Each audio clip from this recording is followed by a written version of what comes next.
আমার জন্য একটু গোশত এনে দাও, গোশত এনে দাও। স্বামী বলে বিবি রে তুমি গোশত চাও কেন? বা ছেলে বলে বাবা গোশত চাও কেন? দুইটা কায়দা আছে, দুইটা বিষয়। একটা হলো ছেলে দিয়া বুঝাইছে, আর এক জায়গা দেখলাম বিবি দিয়া বুঝাইছে।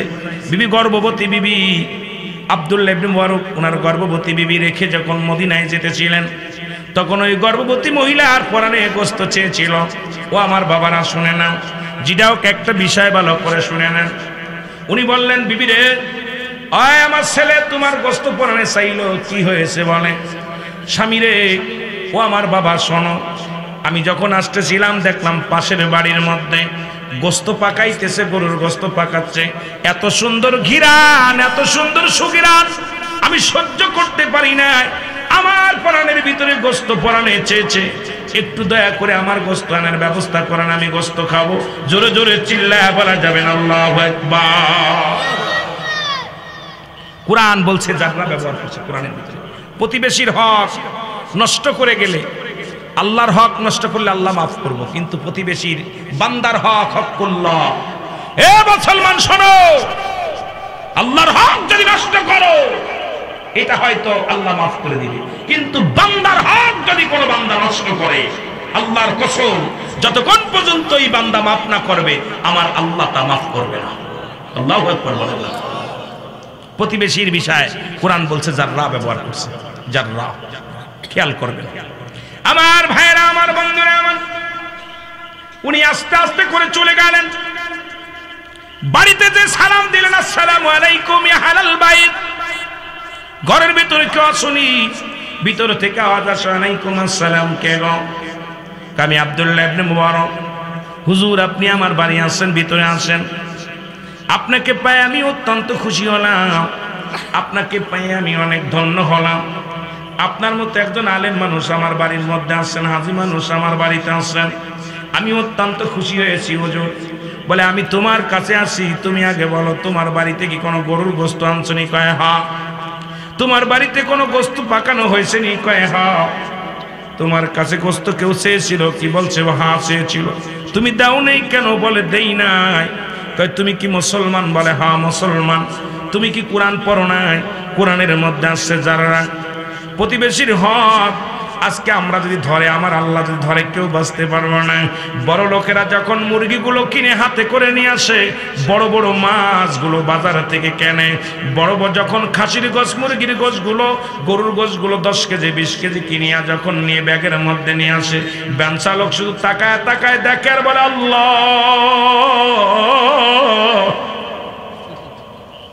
তুমি আমারে গরিব বানাইছো আল্লাহ, শুধু চেয়ে দেখি, খাবার মতো শক্তি আমার নাই।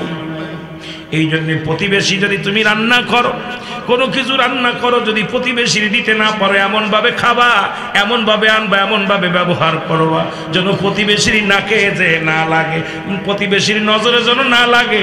তুমি আজকে মুরগি খাও, তুমি আজকে গরুর গোশত খাও, পিঠা খাও, কিন্তু এমন একটা বাড়ি তোমার বাড়ির পাশে আছে রে মুসলমান, সে বছরকে একদিনও গোশত পরানে চাইলেও খাইতে পারে না।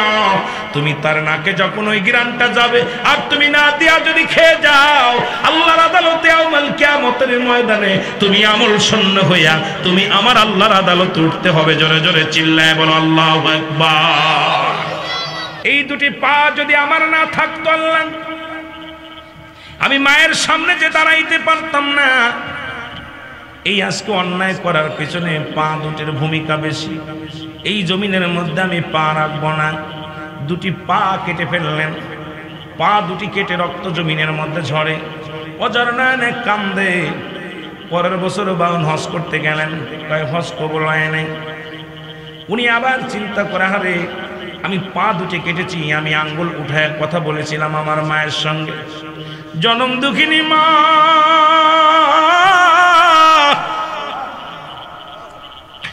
এই হাত যদি আমার আল্লাহ না দিত, আমার হাতখানা রে আল্লাহ, আমার দুঃখিনী মায়ের দিকে আঙ্গুল তুলে কথা বলতে পারতাম না।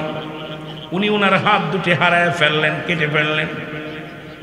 আল্লাহ হাত রাখবো না, ফেসবুক খুললে দেখা যায় হাত দিয়ে মায়ের গায়ে হাত তোলে, বাবার গায়ে হাত তোলে। যুবক বাবারা দিলের কান্ডা লাগা শোনো, কত যুবক মা বাবারে ঘাট ধাক্কা দিয়ে ফেলে দেয়, ঘর থেকে বাইর করে দেয়। এই বাউন কি করলেন? হাত কেটে ফেললেন, ক্ষমা পাইলেন না। আবার বললেন তোমার হজ কবুল হয় নাই। চোখের পানি ছেড়ে বল, আল্লাহ আমার যদি চোখ দূরে না থাকতো আমি আমার মাকে এইরকম গরম দিতে পারতাম না, কষ্ট দিতে পারতাম না। নিজের হাত দিয়া দুটি চৌকি করলেন, ডাক দিয়ে বললেন দাসী আয়, কে আছে?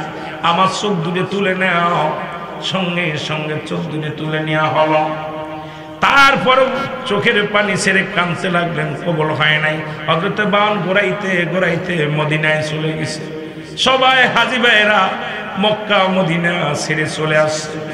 বাউন শুধু কান্দে, মা মা গো আমারে তুমি মাফ করে দাও গো মা। মা গো তোমার বাউন হাত হারাইলো, তোমার বাউন পা হারাইলো গো মা। চোখ দুটি হারায় ফেললাম, আমি তো আমার জিহ্বাটাও হারাইতে চেয়েছিলাম গো মা। মা গো শুধু মাওলারে ডাকতে পারবো না, এই কারণে আমি, ও মা তুমি আমাকে মাফ করে দাও। এরকম কানতে কানতে যখন আসলে মুসলমান শুনে নাও, এই বাউন যখন ক্ষমা পাইল না, তাদের লোকজনরা বললেন তোমার আমার মায়ের কবরের পাশে নিয়ে যাও, আমাকে পোড়ায় অবশ্য করে দাও। কারণ এই দুনিয়ার মধ্যে বেঁচে থেকে লাভ কি? কারণ মারা গেলেই তো জাহান্নামী হয়ে যাব, আমাকে তোমরা বাঁচাই রেখো না। এবার বাউনকে কি করলো? মায়ের কবরের পাশে বিশাল চিতা বানানো হলো, আগুন জ্বালানো হলো। আগুন জ্বালাইয়া বাউনের গায়ে যখন আগুন দিয়া পুড়াইয়া দিলে, শেষ করে দিলে, দুঃখিনী মায়ের থেকে একটা আওয়াজ শুনতে পাইলেন। মা বলতেছে, বাবা বাউন রে, তোরে 10 মাস 10 দিন পেটে রাখছিলাম, তোরে কত কষ্ট করে লালন পালন করেছিলাম, কিন্তু আমার কবরের পাশে তোর গায়ে যদি আগুন দিয়া দেয় রে, আমি দুঃখী মা সহ্য করতে পারবো না। আমি মা তোরে মাফ করে দিলাম। ওই 7 হজের বিনিময়ে 70টা হজের সব আল্লাহ তারা আমলনামায় লিখে দিয়ে জোরে বলেন মারহাবা। 7টা নয়, 70টা হজের সব। সেই মা বাবার নাফরমানি সন্তান যারা আছেন, আমি ওয়াজ করা শুরু করি নাই, শুধু কথা বলতেছিলাম। এই জন্যে আমার বাবারা যারা পিতামাতা থাকতে যারা ক্ষমা চেয়ে নিতে পারলো না, এদের মতো কপাল পোড়া মানুষ আর দুনিয়ায় নেই। যারা অন্যায় করেছেন আজকে বাড়ি যাবে। জান্নাতের গায়ে দুটি দরজা, একটা দরজার নাম মা, আর একটা দরজার নাম বাবা। দুটেই লাগবে, মাও লাগবে, বাবাও লাগবে। আমি বড় আশ্চর্য হয়ে যাই যে বাড়ির মধ্যে লেখা আছে মা বাবার দোয়া, গাড়ির মধ্যে লেখা আছে মা বাবার দোয়া, ব্যবসা প্রতিষ্ঠানে লেখা আছে মা বাবার দোয়া। বুকার দলেরা বোঝে না মা বাবা দোয়া করলে জান্নাতের মালিক হওয়া যায়। জোরে বলেন ঠিক কিনা? কষ্ট হচ্ছে আপনাদের? একটু কথা বলেন জোরে জোরে, চিল্লায় বলেন আল্লাহুম্মা। আগায় বসেন না, আগায় আসেন, বাইরে বসে দেন।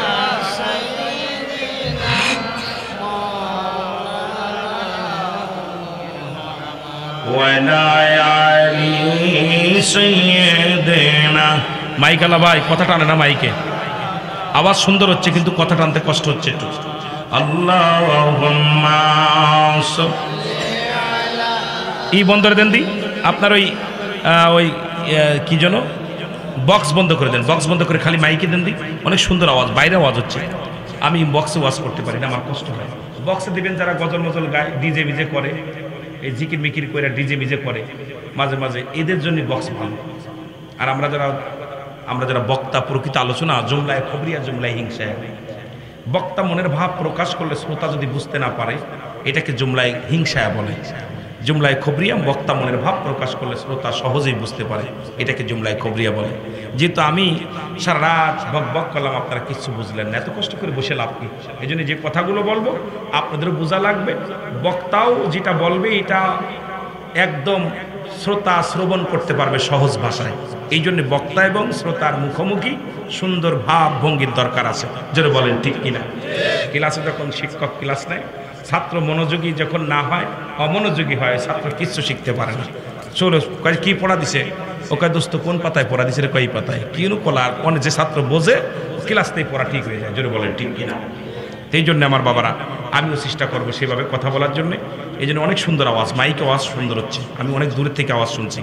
ভাই যখন ওয়াজ করতেছিল দূরের থেকে আওয়াজ শুনছি। একটু মহব্বতের সঙ্গে দুরূদ শরীফ পড়েন, আল্লাহুম্মা সাল্লি। ওই সাউন্ড বক্স বন্ধ করে মাইকে দিয়ে একটু ইকো মেরে দেন, সামান্য টোন বাড়াইতে ইকো মেরে দেন।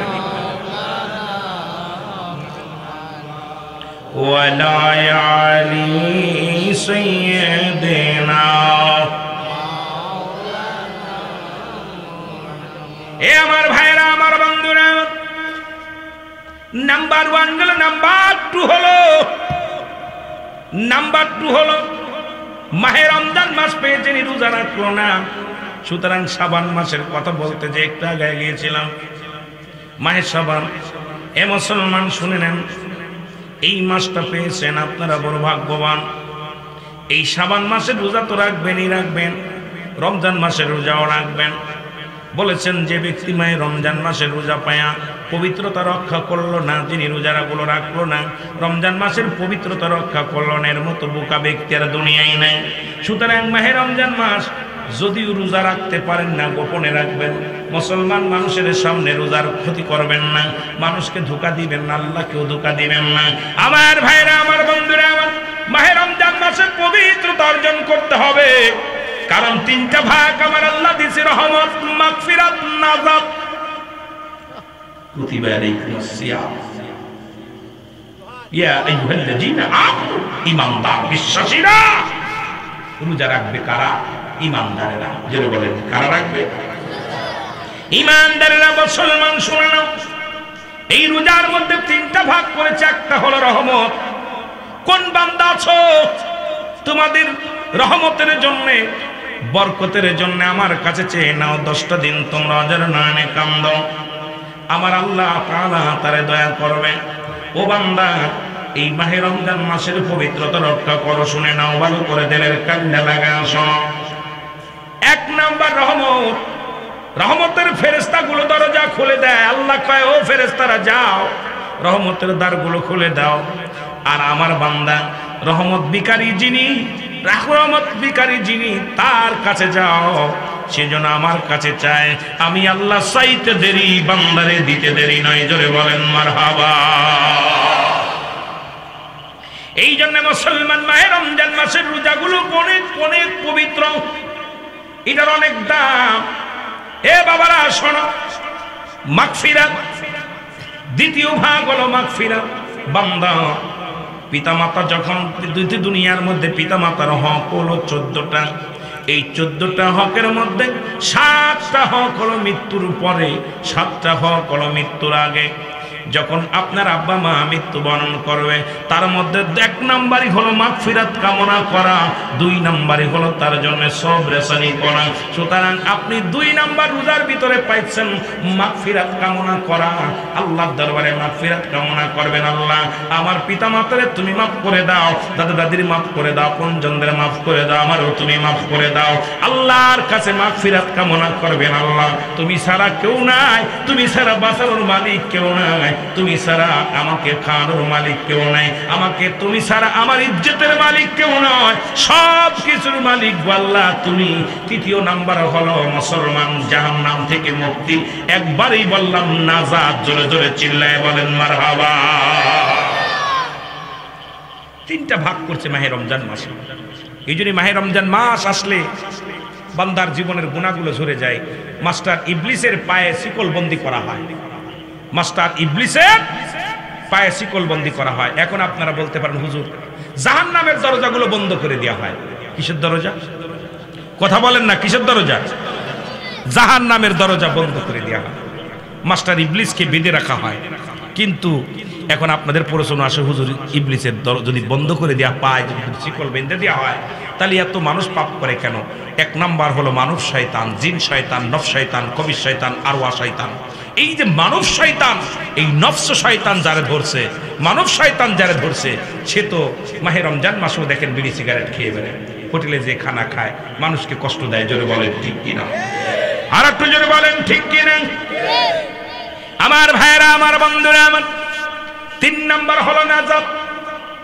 এই নাজাত প্রাপ্ত বান্দা শুনে নাও, কোথায় জাহান্নাম আল্লাহ পাক রেখে দিয়েছে, একটা নয় দুটি নয়, আল্লাহ প্রস্তুতি করে রাখছে। বিসমিল্লাহির রহমানির রহিম উইদ্দাতু লিল কাফিরিন। আল্লাহ বলে কাফের বেঈমান মুনাফিকদের জন্য আমি আল্লাহ প্রস্তুতি করে রাখছি, একটা নয় দুটি নয়, 7টা জাহান্নাম। এই জাহান্নাম থেকে যদি বাঁচতে চাও, আল্লাহর কাছে নাজাত চাইবা, আল্লাহ আমার নবী কান সাল্লাল্লাহুম্মা জিন্নি মিনান নার, আল্লাহুম্মা জিন্নি মিনান নার, আল্লাহুম্মা জিন্নি মিনান নার। আল্লাহ তুমি জাহান্নাম থেকে বাঁচাও, জাহান্নামের অগ্নিকাণ্ড থেকে বাঁচাও, বিপদ থেকে বাঁচাও। জোরে জোরে চিল্লায় বলা যাবে না মারহাবা। কত সুযোগ আল্লাহ দিয়েছে একটা মাসের মধ্যে, কত বরকত। এবং মাহে রমজান মাসে আপনি খানা খাবেন, হিসাব দেওয়া লাগবে না। এই মাসে যত খানা খাবেন হিসাব দেওয়া লাগবে। ওই মাসে আল্লাহ পাক আপনাকে দয়ার মধ্যে রাখবে। এত দয়ার মধ্যে রোজাদার সমস্ত সব আল্লাহ পাক, সমস্ত নেকি আল্লাহ পাক দিব আপনার দুনিয়া থেকে। একমাত্র রমজানের সব নেকিটা আল্লাহ বান্দারে নিজ হাতে দেবে। সুবহানাল্লাহ বলেন না, সুবহানাল্লাহ বলেন। যেহেতু আর মাত্র 15 দিন আছে রোজার, এই জন্যই কথাটা একটু বলতেছি। বাবা কষ্ট পাচ্ছেন, কষ্ট পাচ্ছেন? যেহেতু মাহফিল তো আমাদের শিক্ষণীয় বিষয়, মাহফিল দেওয়ার পর আমাদের কিছু শিখতে হবে, এই জন্য আমাকে কিছু কথা বলতে হবে, নাই জবাব দিতে পারবো না আল্লাহর কাছে। কি আশ্চর্যজনক দেখেন, এই রোজাদারের গালের ঘিরানটা আমার আল্লাহর কাছে কিসের মিশক আম্বারার চাইতেও ঘিরান। সুবহানাল্লাহ বলেন। আমরা গালে গন্ধ করলে শরীরে দূর হয়ে যায়। আমার আল্লাহ কয় যখন রোজাদার এই রোজা রাখে, তার গালের ওই ঘিরানটা গন্ধ না, দুর্গন্ধ না, মিশক আম্বার, যেটা সবচেয়ে দামি, তার চাইতে রোজাদারের মুখের দুর্গন্ধটা আমার কাছে প্রিয়। সুবহানাল্লাহ বলেন না, আর একটু জোরে বলা যাবে? কত নেকি, আহা, এত ফায়দা, এত নেকি আল্লাহ পাক রাখছে মাহে রমজান মাসে। এই জন্য মাহে রমজান মাসটা যখন আসবে, আপনার দান সদকা বেশি করবেন, দান সদকা বেশি করবেন। আপনার দেহের একটা জাকাত, সেটা হলো রোজা, দেহের জাকাত রোজা। আর একটা হলো ধন সম্পদের জাকাত, শতকরা 2.5 টাকা। আপনারা জানেন শতকরা 2.5 টাকা হারে নেশাব পরিমাণ মালের মালিক। নেশাব পরিমাণ, আমি পরে যাই একটু, নেশাব পরিমাণ মাল সেটা হলো 7.5 তোলা স্বর্ণ বা 7.5 ভরি স্বর্ণ, 7.5 ভরি স্বর্ণ এবং 52 তোলা 52.5 তোলা রূপা। এই রূপা, যে রূপা হলো, যদি কারোর কাছে 52 ভরি রূপার টাকা থাকে, এই পরিমাণ মাল থাকে, এই পরিমাণ সম্পদের মালিক হয়, তার উপরে জাকাত ফরজ। আল্লাহু আকবার বলেন না। এখন 7.5 ভরি সোনা যার কাছে থাকবে, তার কাছে জাকাত ফরজ। এখন আপনি হিসাব করবেন বছর শেষে কত পরিমাণ আছে। এখন ওইটা যখন থাকবে, এইটার ভাগ যেটা থাকবে, এই পরিমাণ মাল যখন থাকবে, এই গচ্ছিত মাল, তখন আপনি শতকরা 2.5 টাকা হারে 100 টাকায় 2.5 টাকা আপনাকে জাকাত দিতে হবে। আর আপনি যদি জাকাতের 1 টাকা কঞ্চিত টাকা কম দেন, আপনার ওই মাল হারাম হয়ে যাবে, ওই মাল থাকবে, আপনি বৈধ নয় অবৈধ হয়ে যাবে। এই মাল ইয়াউমাল কিয়ামতের ময়দানে আপনার আগুনের সাপ হয়ে আপনার পেটের ভিতরে এসে আক্রমণ করবে। আল্লাহু আকবার বলেন। এখন আমার দেশে, আপনাদের গ্রামের মধ্যে অধিকাংশ মানুষই জাকাত দেওয়ার ক্ষমতা আছে। যদি বলি, কারণ 7-8 লাখ টাকা কার কাছে নাই, নাই কার কাছে। এখন প্রতিটা গরিব মুসকিনের কাছেও 2, 4, 5, 10 লাখ টাকা এখন মানুষের ভ্যান চালক, রিক্সা চালকেরও আছে। সুতরাং এই জাকাতের পরিমাণটা যদি ঠিক মতো সময় মতো যদি বুঝে দিতে পারে, আমার দেশে কোনো গরিব থাকে না। যদি বলেন ঠিক কিনা? আমার ভাইয়েরা, আমার বন্ধুরা, আমার আব্দুল্লাহ ইবনে মুবারক, শুনে নেন কথাটা এই বঞ্জর বলে যাই। আব্দুল্লাহ ইবনে মুবারকের নাম কে বা না জানেন? এই মুবারক প্রতি বছর মদিনায় হজ করতে যায়, প্রতি বছর রাসূলুল্লাহর রওজা জিয়ারত করতে যায়। বড় লোক মানুষ, টাকা পয়সা আছে, ধন দৌলত আছে, রাসূলুল্লাহর রওজা মুবারক জিয়ারত করার জন্য যায়। জোরে বলেন মারহাবা। আব্দুল্লাহ ইবনে মুবারক মদিনা শরীফে যাবে, মদিনা শরীফে যাবে। কোনো জায়গায় সোনার বিবির কথা আসছে, তখন ওনার বিবি গর্ভবতী। কোন কিতাবের মধ্যে আসছে মুসলমান ওনার বিবির পরাণে গোস্ত চেয়েছে, আবার কোন কোন জায়গায় সোনার ছেলের পরানে গোস্ত চেয়েছে। এ মুসলমান বিবি ডাকতে বলে, আব্দুল্লাহ ইবনে মুবারক, আমার জন্য একটু গোস্ত এনে দাও, গোস্ত এনে দাও। স্বামী বলে, বিবি রে তুমি গোস্ত চাও কেন? বা ছেলে বলে, বাবা গোস্ত চাও কেন? দুইটা কায়দা আছে, দুইটা বিষয়। একটা হলো ছেলে দিয়া বুঝাইছে, আর এক জায়গা দেখলাম বিবি দিয়া বুঝাইছে। বিবি গর্ভবতী বিবি, আব্দুল্লাহ ইবনে মুবারক ওনার গর্ভবতী বিবি রেখে যখন মদিনায় যেতেছিলেন, তখন ওই গর্ভবতী মহিলার পরানে গোস্ত চেয়েছিল। ও আমার বাবারা শুনে নাও, যেটাও একটা বিষয় ভালো করে শুনে নেন। উনি বললেন, বিবি রে, আয় আমার ছেলে তোমার গোস্ত পরানে চাইলো, কি হয়েছে বলে। স্বামী রে, ও আমার বাবা শোনো, আমি যখন আসতেছিলাম দেখলাম পাশের বাড়ির মধ্যে গোস্ত পাকাইতেছে, গরুর গোস্ত পাকাচ্ছে। এত সুন্দর ঘিরান, এত সুন্দর সুঘিরান, আমি সহ্য করতে পারি না। আমার পরাণের ভিতরে গোস্ত পরাণে চেয়েছে, একটু দয়া করে আমার গোস্ত আনার ব্যবস্থা করেন, আমি গোস্ত খাবো। জোরে জোরে চিল্লায়া বলা যাবে না আল্লাহু আকবার। কোরআন বলছে, যারা ব্যবহার করছে কোরআনের ভিতরে, প্রতিবেশীর হক নষ্ট করে গেলে, আল্লাহর হক নষ্ট করলে আল্লাহ মাফ করবো, কিন্তু প্রতিবেশীর বান্দার হক হকুল্লাহ। এ মুসলমান শোনো, আল্লাহর হক যদি নষ্ট করো, এটা হয়তো আল্লাহ মাফ করে দিবে, কিন্তু বান্দার হক যদি কোনো বান্দা নষ্ট করে, আল্লাহর কসম, যতক্ষণ পর্যন্ত এই বান্দা মাফ না করবে, আমার আল্লাহ তা মাফ করবে না। আল্লাহু আকবার বলেন। প্রতিবেশীর বিষয়ে কোরআন বলছে যাররা ব্যবহার করছে, যাররা, খেয়াল করবেন। আমার ভাইরা, আমার বন্ধুরা, আমার উনি আস্তে আস্তে করে চলে গেলেন। বাড়িতে যে সালাম দিলেন, আসসালামু আলাইকুম ইয়া আহলাল বাইত, ঘরের ভিতরে কেউ শুনি, ভিতর থেকে আওয়াজ আসে, আলাইকুম আসসালাম। কেন? আমি আব্দুল্লাহ ইবনে মুবারক, হুজুর আপনি আমার বাড়ি আসেন, ভিতরে আসেন। আপনাকে পাই আমি অত্যন্ত খুশি হলাম, আপনাকে পাই আমি অনেক ধন্য হলাম। আপনার মতো একজন আলেম মানুষ আমার বাড়ির মধ্যে আসছেন, হাজী মানুষ আমার বাড়িতে আসছেন, আমি অত্যন্ত খুশি হয়েছি হুজুর। বলে, আমি তোমার কাছে আসি, তুমি আগে বলো তোমার বাড়িতে কি কোনো গরুর গোস্ত আনছো নি? কয় হ্যাঁ।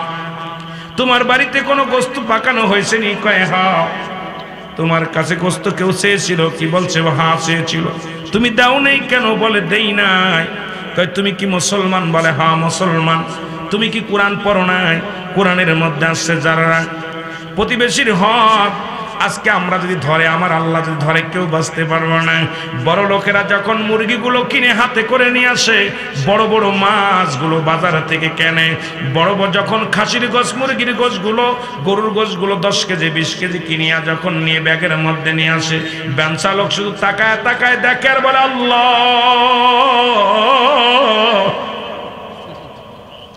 তুমি আমারে গরিব বানাইছো, আল্লাহ শুধু চেয়ে দেখি, খাবার মতো শক্তি আমার নাই।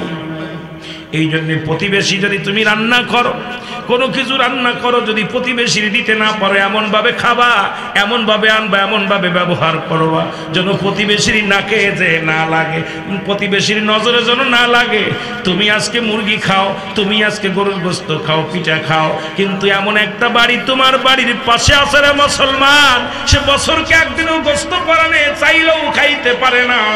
তুমি তার নাকে যখন ওই গ্রানটা যাবে, আর তুমি না দিয়া যদি খেয়ে যাও, আল্লাহর আদালতে আউমাল কিয়ামতের ময়দানে তুমি আমল শূন্য হইয়া তুমি আমার আল্লাহর আদালতে উঠতে হবে। জোরে জোরে চিল্লায় বলো আল্লাহু আকবার। কঠিন কোরআন কেন যারা প্রতিবেশীর বিষয় নিয়ে, যারা বলছে যারা তিল পরিমাণ, শস্য পরিমাণ প্রতিবেশীর হক যদি আদায় না করে যাও, আজকে তুমি আউমাল কিয়ামতের মধ্যে জবাব দিতে হবে।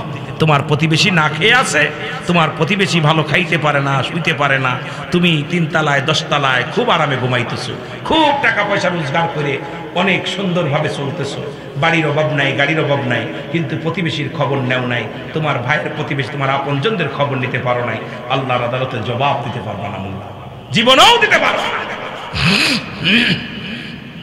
আমার ভাইয়েরা, আমার বন্ধুরা, আমার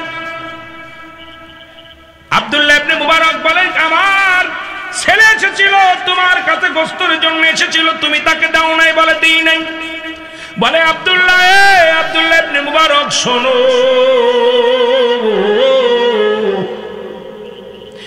আজ 5টা দিন আমার ঘরে চুলায় কোনো আগুন জ্বলে না। আমার ছোট ছোট মাসুম বাচ্চাগুলো ক্ষুধার যন্ত্রণায় ছটফট করে। আমিও বাজারে গেলে কোনো কাজ পাই না। ক্ষুধার যন্ত্রণায় ছোট ছেলে সহ্য করতে পারে না, মেয়েটা সহ্য করতে পারে না, বিবিও সহ্য করতে পারে না। একদিন নয়, দুদিন নয়,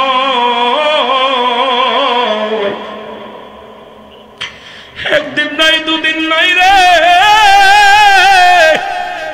আজ 5টা দিন আমার ঘরে শুধু পানি পান করে সবাই খায়। আজকে যখন আমি বাজারের দিকে যাইতেছিলাম, আমার ছোট সন্তানটা ডাক দিয়ে বলে, আব্বু আর পারছি না, আজকে যদি খাবার না আনো নিশ্চিত আমরা মারা যাব না খেয়ে গো বাবা। বাবা গো, খোদার যন্ত্রণা সহ্য করতে পারি না বাবা গো।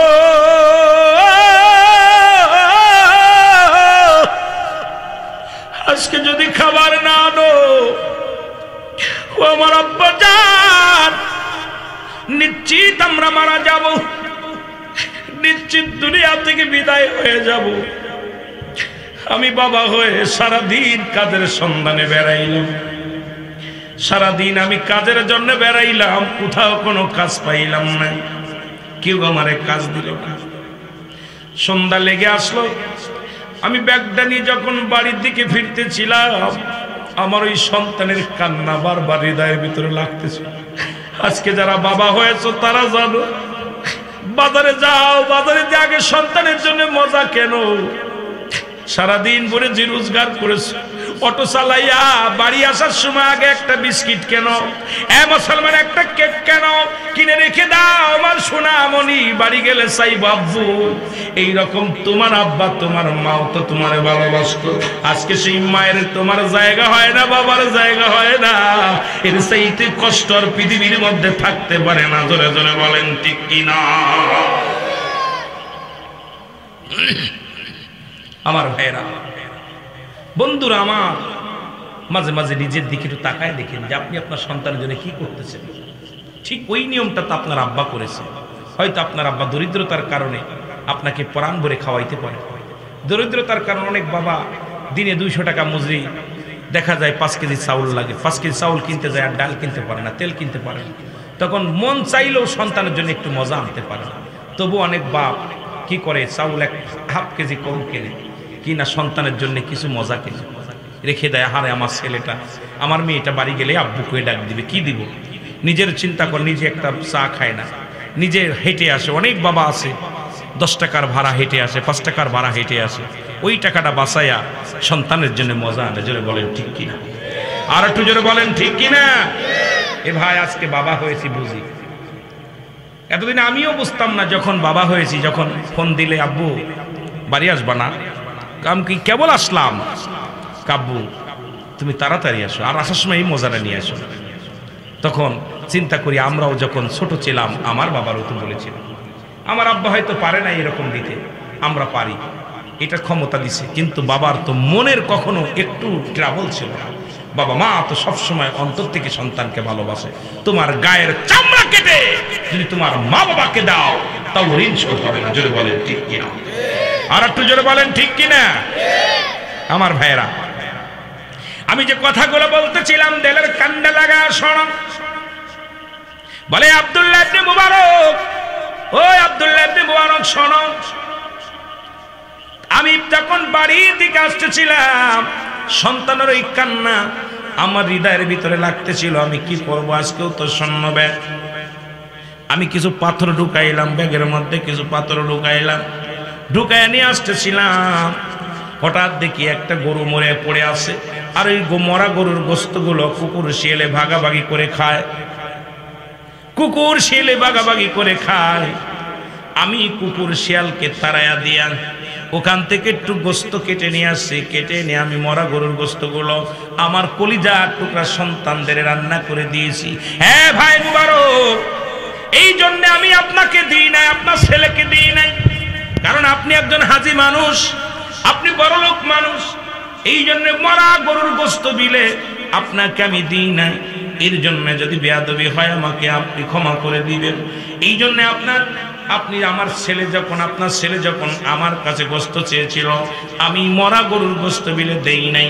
এই জন্য যদি ভুল হয়ে যায় আমি আপনার কাছে ক্ষমা চাই। আব্দুল্লাহ ইবনে মুবারক চিৎকার করে বলে, ভাই আরে আমি কত বড় অপরাধ করেছি রে।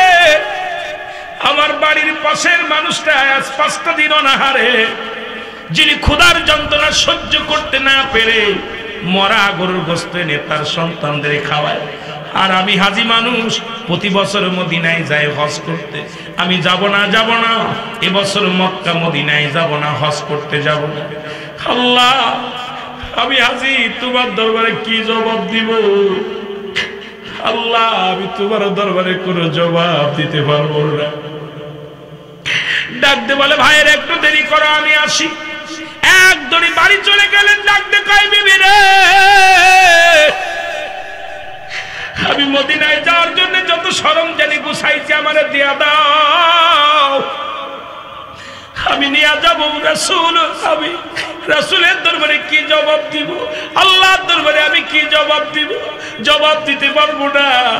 ওই প্রতিবেশী যদি আল্লাহর আদালতে মামলা দেয়, আমি যার নাম ছাড়া আমার কোনো গতি নেই। বিবিরে আমি মক্কা মদিনায় যাব না, টাকাগুলো দাও, চাউল দাও। এটা নিজের মাথায় করে টেনে নিয়ে আসলেন। আব্দুল্লাহ ইবনে মুবারক নিজের মাথায় করে টেনে নিয়ে বাড়িতে নিয়ে এসে বলে, ভাই এই নাও চাউল নাও, টাকা নাও, তুমি প্রাণ করে সদাই করো, তোমার সন্তানদের খাওয়াও, আর আমারে তুমি মাফ করে দিও। আমি তোমার খবর নিতে পারি নাই। আজকে আমার দেশের কত বাড়িওয়ালা, 10 তলা বাড়িওয়ালা, 20 তলা বাড়িওয়ালা, কত টাকাওয়ালারা মাহে রমজান মাস আসলে হজ করতে মক্কা মদিনায় চলে যায়, অথচ বাড়ির পাশের একটা গরিব মানুষের একটা জামা কেনার টাকা নাই, একটা খুরমা কেনার টাকা নাই। অনেক আমার ভাইয়েরা, অনেক মা বোন কি করে চাউল খেয়ে রোজা ভাঙ্গে, মুসলমান বাসি ভাত খেয়ে রোজা রাখে, কত কষ্ট করে। একবার তুমি খবর নিলে না। মায়ের রমজান মাস আসলে মক্কা মদিনায় যাও, এই মসজিদ থেকে মসজিদে দৌড়াও, কিন্তু বাড়ির প্রতিবেশী আপনজন তোমার কত অসহায় আছে একবারও খবর নেও না। তুমি আল্লাহর আদালতে কি জবাব দিবা? আল্লাহর আদালতে কোনো জবাব দিতে পারবা না। জোরে জোরে বলো আল্লাহু আকবার। আমার ভাইয়েরা, আমার বন্ধুরা, আমার যে কথাগুলো বলতেছিলাম, আপনারা একটু আগায় বসেন না, ভাইদের একটু বসার সুযোগ, পিছনে অনেক কষ্ট হচ্ছে। আপনার আগে আসেন, অনেক জায়গা আছে, একটু জিকির করতে করতে আগে আসেন না, ভাইদের বসার সুযোগ করে দেন। আল্লাহ সুবহানাল্লাহ, আলহামদুলিল্লাহ, লা ইলাহা ইল্লাল্লাহ। আগে আসেন না, আগে চলে আসেন, জায়গা কম তো, ভাইদের বসতে দেন না একটু। লা ইলাহা ইল্লাল্লাহ, বলো সুবহানাল্লাহ, আলহামদুলিল্লাহ, লা ইলাহা ইল্লাল্লাহ। মাইকে মজা পাচ্ছি না রে ভাই। লা ইলাহা, প্রথম সুন্দর ছিল। লা ইলাহা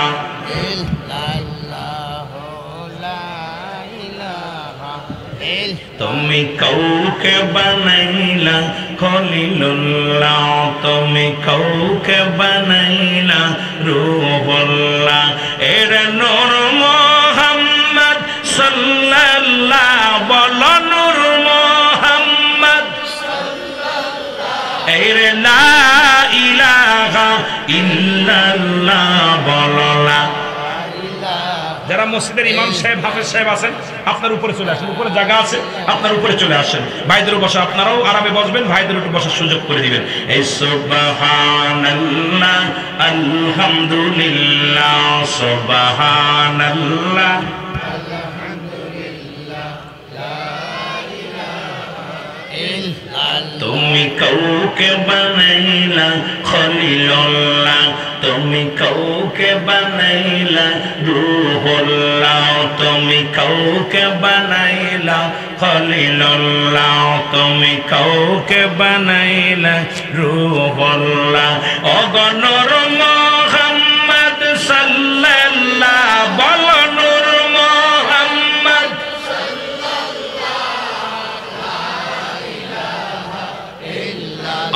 জোরে লা ইলাহা ইল্লাল্লাহ। এ দুনিয়ার মুসলমান,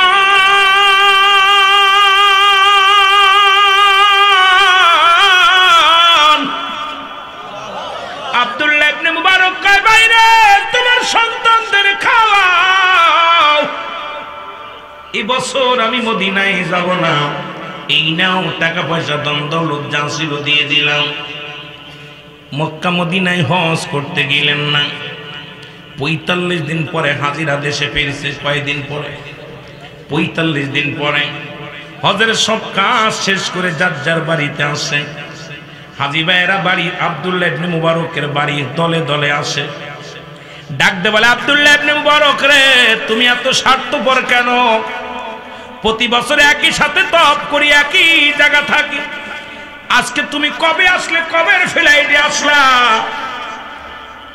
আব্দুল্লাহ ইবনে মুবারক বলে ভাই আল্লাহর কসম করে বলে আমি মদিনায় যাই নাই, এবছর আমি মক্কা মদিনায় হজ করতে যাই নাই। বলে ভাই আপনি হাজি মানুষ, মিথ্যা বলেন কেন?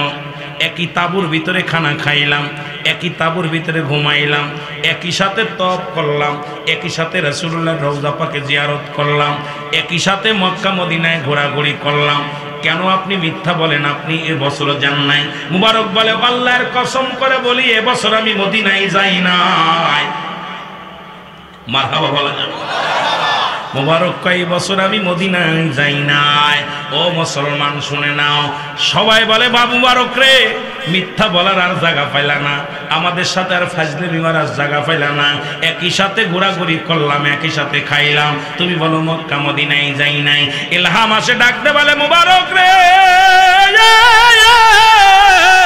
এই বছরে যত হাজিগণ এসেছিল সবার হজ তোমার দানের খাতিরে, গোটা মক্কা মদিনার হাজিদের হজ আমি আল্লাহ কবুল করেছি। জোরে বলেন মারহাবা। এ মুবারক তোরে বানাইয়া তোরে সাজাইয়া গোটা মক্কা মদিনায় ঘুরাইলাম, তোমার মহল্লা থেকে যারা গেছে তাদের তাঁবুর মধ্যে তোমারে ঘুরাইলাম, তাদের সঙ্গে তোমারে বানাইয়া নামাজ পড়াইলাম। মুবারক রে তুমি কি জানো না, তুমি যখন ওই বান্দার পাশে দাঁড়াইলা তখন আমি আল্লাহ অত্যন্ত খুশি হয়ে গেছি। ও মুসলমান শুনে নাও, আমি আল্লাহ রাজি হয়ে গেছি, খুশি হয়ে গেছি। তোমার হজ এই বছর তোমার একা নয়, গোটা জাতির হজ আমি আল্লাহ কবুল করেছি। জোরে বলো মারহাবা। এরা সামনে আসতেছে মাহে রমজান মাস, এরা দৌড়াদৌড়ি না করে প্রতিবেশীর হকটা আদায় করো। কত গরিব ছোলা কিনতে পারে না, কত গরিব খেজুর কিনতে পারে না, কত গরিব একটু ভালো খাবার খাইতে পারে না। তুমি মহল্লা গুইরা দেখো কোন গরিব অসহায় মানুষ। এ মুসলমান শুনে নাও, তুমি একবার তারে খবর নাও, নিয়ে কিছু ছোলা কিনে দাও, কিছু টাকা দাও, কিছু খাজুর কিনে দাও, কিছু ফল কিনে দাও, কিছু ডাউল কিনে দাও, কিছু তেল কিনে দাও। বাবারে তোর তো সব চাই না, তারা তোমার পরি তার হক আছে, হকটা আদায় করলা না। তুমি কিসের মুসলমান? তুমি আল্লাহ দরবারে কি জবাব দিবে? আমার দেশের অনেক মানুষ চিন্তা করে মদিনায় নামাজ পড়লে এত নেকি, মক্কায় নামাজ পড়লে এত নেকি। এ মুসলমান ওই কাজটা করলে এত নেকি, তোমার যে নেকি আছে ঘরের মধ্যে এটা তোমরা খবর নাও না। আমি আপনাদেরকে অনুরোধ করে যাব, গরিবের হক গুলো আদায় করো। আমার দেশের গরিব মানুষের হক যদি বড় লোকরা আদায় করত, ও মুসলমান শুনে নাও, আমার দেশের সব মানুষ সমান হয়ে যেত। কোনো মানুষ না খেয়ে মরতো না, কোনো মানুষ অসহায় হতো না, কোনো মানুষ দুঃখী হতো না, সব মানুষগুলো সুখের মধ্যে থাকতো। আজকে মাহফিল থেকে প্রতিজ্ঞা করে যাব, নিজেও আমরা প্রতিবেশীর হক আদায় করব, যারা করে না তাদেরকেও বুঝাইয়া দিব, তারাও যেন হক আদায় করে। জোরে জোরে চিল্লায়া বলা যাবে না মারহাবা। একটু মহব্বতের সঙ্গে দুরূদ শরীফ পড়েন আল্লাহুম্মা